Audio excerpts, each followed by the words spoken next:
Chapter 15. The Kite Competition. Chandu and Rini carried their sketch to the sign-up table. They couldn't wait to start building the kite they designed for the High Flyer contest. The line for registration was long and filled with kids of all ages. Two teenagers stood in front of them. Chandu peeked at their sketch and his eyes widened. "Look," he whispered, tugging on Rini's sleeve. Rini glanced at the sketch. "Whoa, there is a lot better than ours. Their kite looks like an airplane, and ours is a boring diamond," Chandu said. Rini nodded at the kids behind them. "What's theirs look like?" Chandu pretended to tie his shoe so he could see the paper at the girl's side. He sighed and stood up. "Theirs looks like a spaceship." "Names?" the woman at the sign-up table asked. Rini and Chandu jumped. Rini signed them in. "I need a copy of your design," the woman said. "After signing up, no alterations can be made to your design." "What?" Chandu asked. "These are the rules." The woman took the paper from Chandu's hand and stamped their design. Next, Rini and Chandu walked home with their heads down. "I guess we will have to stick to the diamond kite," Chandu said. "What if we gave it a cool-looking tail?" "I bet the judges won't care about that," Rini said, perking up a little. Chandu shrugged. They worked on their kite all weekend. It wasn't fancy, except for the tail. Rini had decorated it with feathers, beads, and tiny mirrors. It sparkled in the sunlight. On the day of the contest, Rini and Chandu carried their kite to the starting line. The rules were simple. The kite that flew the highest for the longest amount of time won. And there were 2 rounds, which meant 2 tries to be the best. Rini and Chandu took their spot on the line. Chandu moaned when he saw they were between the spaceship and the airplane. "Flyers, on your mark," the announcer said. "Go!" Rini held the string while Chandu ran down the field with the kite. He lifted it in the air. It wobbled and fell to the ground. Round 1 was over for them. Chandu ran the kite back to Rini. "It's the tail. The beads and mirrors are weighing it down, but they're so pretty," Rini said. "Do you want pretty or do you want to win?" Rini nodded, and Chandu pulled off the beads and mirrors. He finished just in time for the start of round 2. As he ran with the kite, he could feel the wind picking it up. He let go and raced back to help Rini. They let out the string as far as it would go, right past the spaceship and the airplane. The kite stayed up until the announcer blew his whistle and declared them the winners. "I guess looks don't mean a thing in kite flying," Rini said. "Yes," Chandu said. "Simple is best." New words.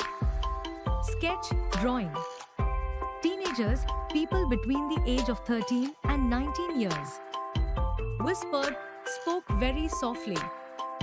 Glanced, looked. Boring, not interesting. Nodded, lowered and raised one's head slightly and briefly. Alterations, changes. Perking, becoming more cheerful. Weekend, Saturday and Sunday. Sparkled, glittered. Moaned, made a long low sound. Wobbled, moved unsteadily from side to side. A. State if the following sentences are true or false. 1. Chandu and Rini carried their sketch to the sign-up table. 2. The woman took the paper from Chandu's hand and stamped their design. 3. The kite that flew the highest for the longest amount of time won. 4. I guess looks don't mean a thing in kite flying. Chandu said.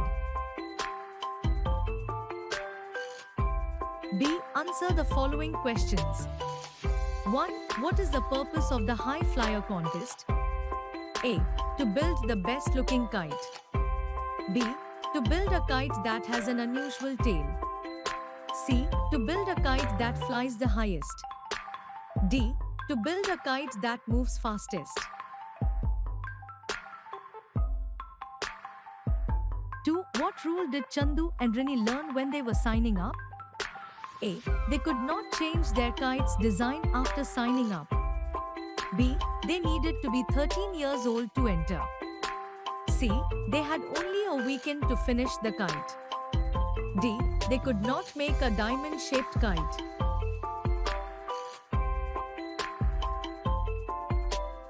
3. Why did Chandu and Rini's kite crash to the ground during round 1?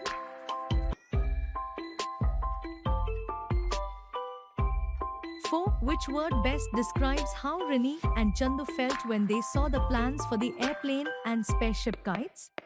Circle the word worried, excited, confused, relieved. Tell why you chose this word.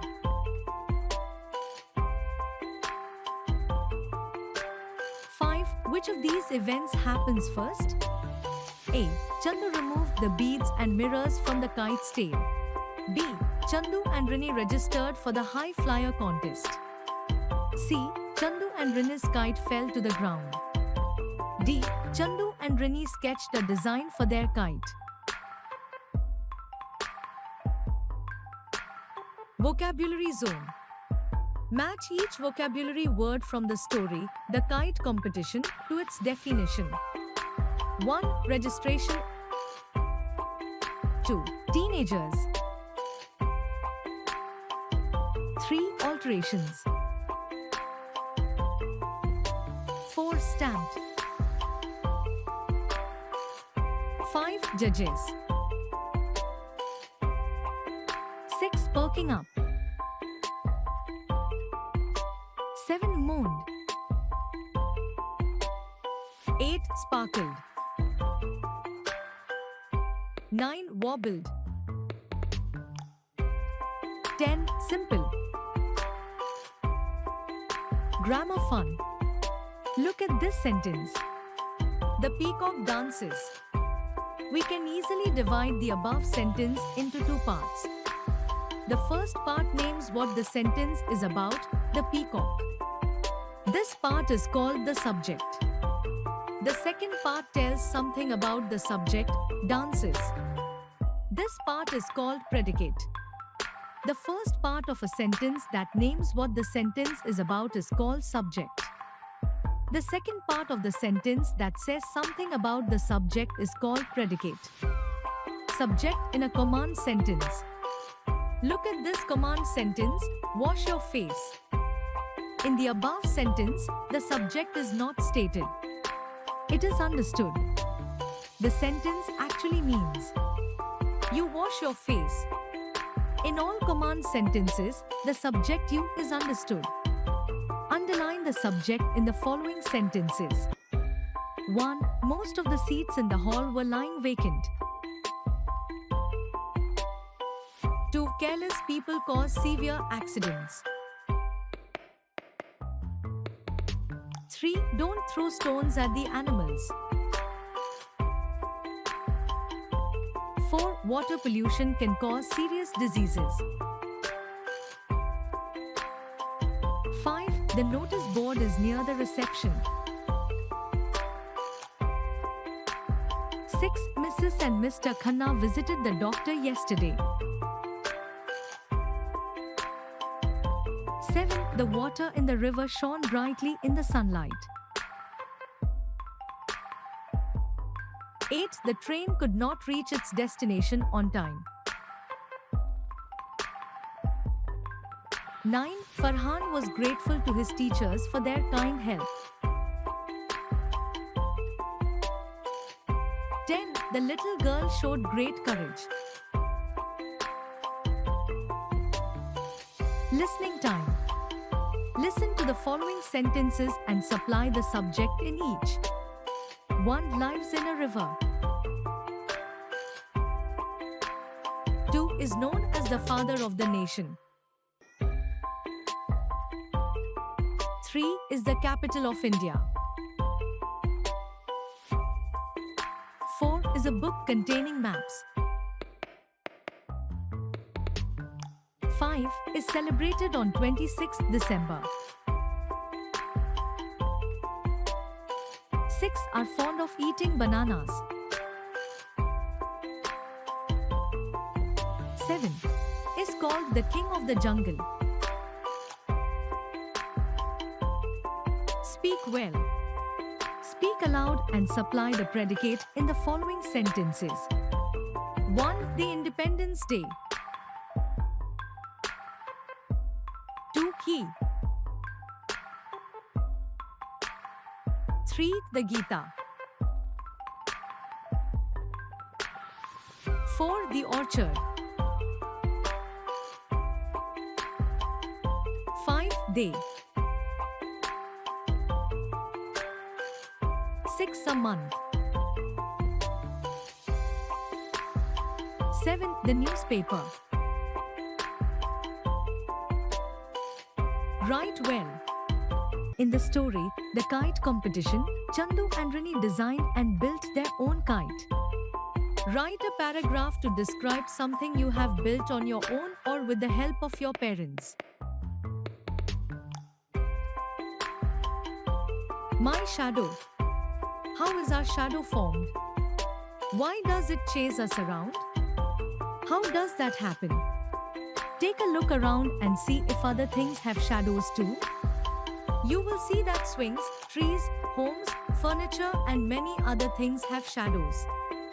Now recite and learn the poem that tells about shadow.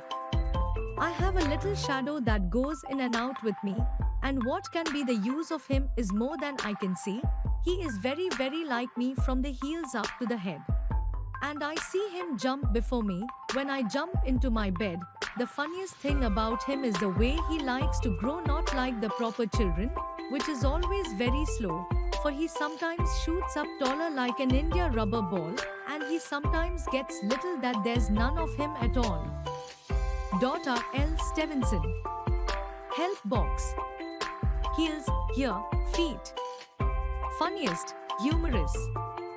Proper, suitable, correct, but here it means general or common. Shoots, grows, becomes.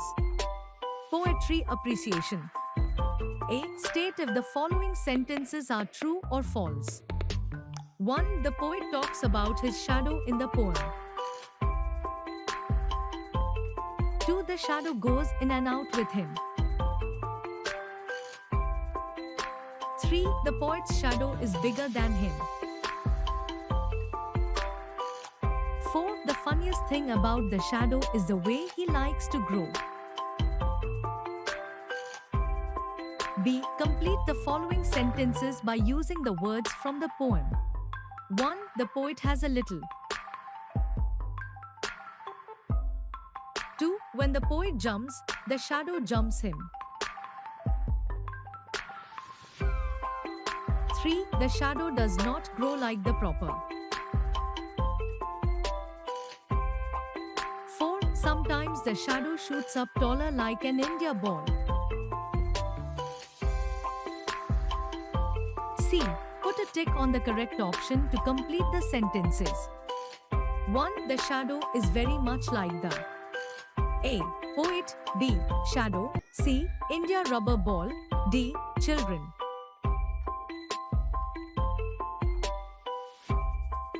2. The shadow does not grow like a proper. A. Boy. B. Man. C. Children. D. Ball. 3.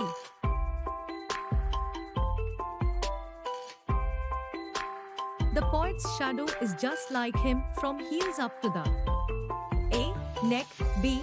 Arm. C. Trunk. D. Head.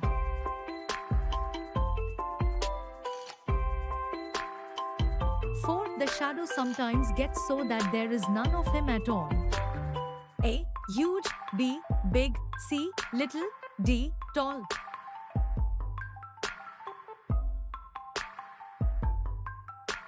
D. Answer the following questions.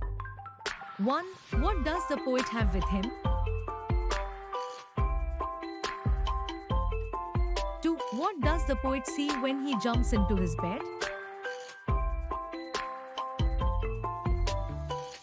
3. What does the poet say to be always very slow?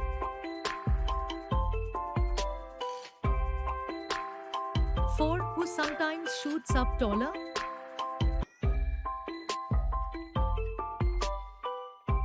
Vocabulary zone. Write the correct definition of each type of book from the hints given below. A. Dictionary. Hints. 1. A book with lessons and exercises. B. Workbook.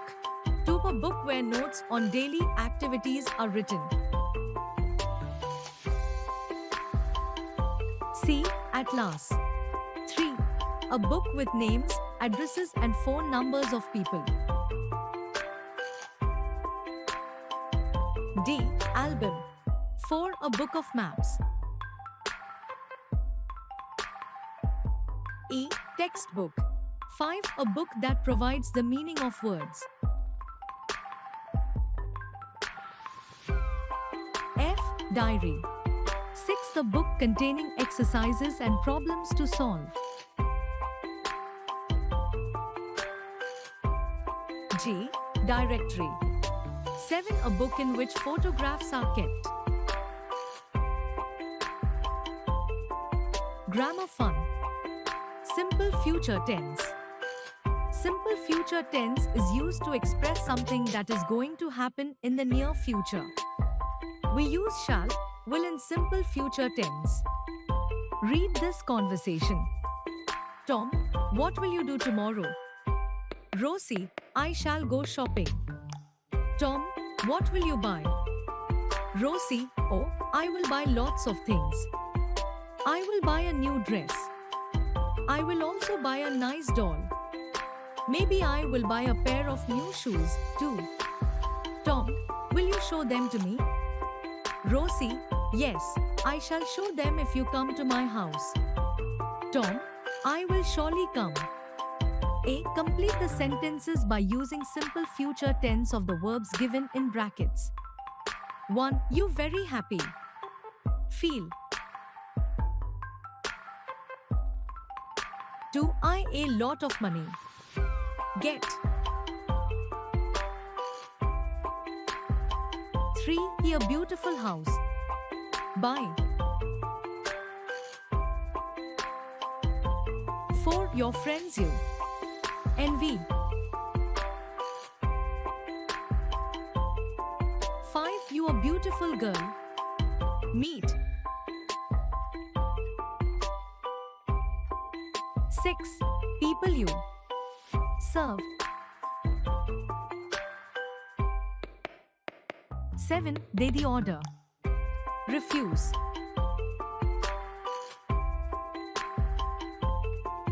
'We use an apostrophe to show possession. An apostrophe is used by putting an s after a singular noun and only an apostrophe after a plural noun that ends in s. Example, Maria's umbrella. John's pencil. Girls' hostel. Children's club. B. Rewrite the underlined parts in the sentences by using apostrophe. 1. This is a school of boys. 2. The car of my father has no petrol. 3. The ribbons of the girls are red. 4. They are building a park of children. 5. The dog of James is very cute. 6. The diary of my teacher is lost. 7. The cub of the lion is hungry. 8. My car is parked near the hostel of the boys. Speak well. Read the form of introduction and learn how you should introduce yourselves and sometimes your friends to others. Please meet my friend Jyoti. Jyoti, this is my mother. She's a doctor. Let me introduce Ms. Renuka. She's a well-known painter. Renuka, this is my cousin Rahim. He's a student. Prema, have you met Mrs. Kapoor? She's our science teacher. Please meet our new colleague, Mr. John. May I introduce the speaker of this evening, Dr. Vishnu? Glad to meet you. Nice to meet you, Ms. Renuka. I'm honored to meet you, sir.